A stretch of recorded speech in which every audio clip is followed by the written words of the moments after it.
Now if you say 1 hour with the therapist, if we find that practical, why not 1 hour of studying Vedanta and meditating and praying? Same 1 hour. And it will save you $150 also. Yes. I think Swami Ashokanandaji was not in favor. That was the heyday of psychoanalysis, 1950s and 60s. Everybody, if you are somebody in society, you had to have your therapist. Like in India, you have your guru. So here, you'd have to have your therapist. Those days are past now, but Swami Ashokananda, reacting to that, he said, don't go to them. They will disintegrate you and reintegrate you and until you are a mass of patchwork.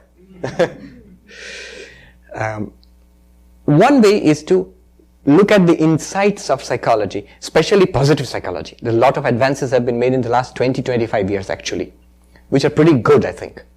And integrate them into your spiritual practice. That you can do. I think that's where I was headed. Yes, yes. East-West. One thing I'll just say, East-West is very good. Swami Vivekananda said, those rishis who gave us the Upanishads and Gita and everything, they are all wonderful, but they are all dead and gone. You too must be rishis for yourself. You must think for yourself. You must carve out your own path. All the treasures are there before you. Use them. See how it is useful. One thing I'll leave you with. When you say raga, dvesha, aversion and desire, when you say problems in the mind, you say that it's there in your consciousness. Isn't it? Vedanta says, who experiences this raga and dvesha, this aversion and desire? Take a look at that.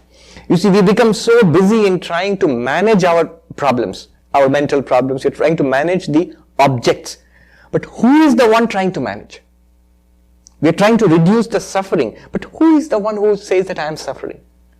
Vedanta says, if you could turn around and look into that, your problems will be solved. You would transcend the mess.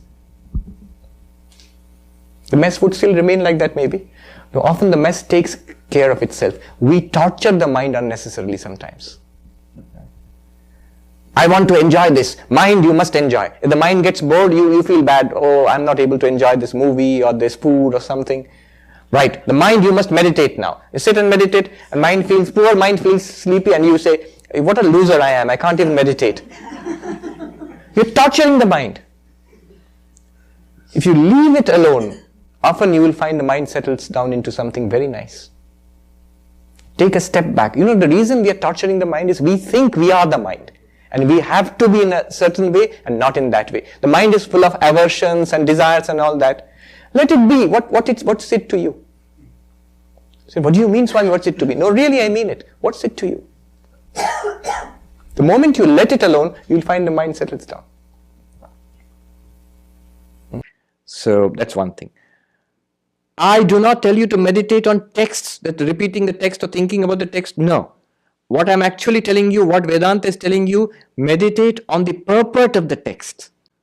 Technique of meditation, do not keep changing. That's the danger of not having mantra diksha. Guidance from a guru. Otherwise, what has happened, I want spiritual life. Who wants it? The mind wants it. If the mind wants it and wants it independently, it wants something today, it wants something tomorrow, and the third thing day after. And nothing day after that. And if your mind is the only thing which is deciding, then you are at the mercy of the mind. I want God realization. I want a method of practice. If I go to the Guru, and the Guru gives me a technique, and I vow to the Guru, I will follow this for the rest of my life. Now it is taken out of my, jurisdiction, the limits of the mind. The mind has to obey because I've given a commitment, I shall practice this. It is not appealing to many people in modern age. Oh, I've given up my independence. I am going to think for myself. Fool. You see what you are doing? You're completely identified with the mind and saying that I am this mind. And then therefore I think this mind, don't you see the ego involved there? This mind is superior to all other minds, including the mind of my Guru. Hence I shall listen to a mind. Yes, but what mind? I'm listening to only one mind, my mind. Why is your mind better than anybody else's mind? Why we think that? We think we are the mind. The self in itself has independence. We are truly independent and free, but that independence is mixed up with the mind. And we think the mind has to be independent. This mind has to be independent of everybody else. Keep a little detachment between yourself and your mind. Even be skeptical of your own mind. If you're so good at being skeptical of everything except the mind, be a little skeptical of your own mind also. So, the Guru gives you a technique of meditation. Take it up, practice it seriously. You can read many things. You can learn many things. You can even try out different things. But the core practice which the Guru gives, this is the beauty of mantra diksha or some kind of initiation by a Guru in any tradition. Any tradition. Sri Ramakrishna gives the example of a man who was digging for water. And he dug a little bit and he said, there's no water here. I'll try there. Somebody said, you try there, that's a good spot. He goes and digs there. Within a few minutes, somebody else says, that's a really nice spot. And he goes and starts digging there. At the end of the day, he has tried a dozen different places, nowhere water. But if he had stuck to one place and dug deep enough in that place, probably he would have found water. That's what's happening. Many of these parts, maybe almost all of them, they're genuine spiritual teachings. Practice it, follow it. Take up one and follow it.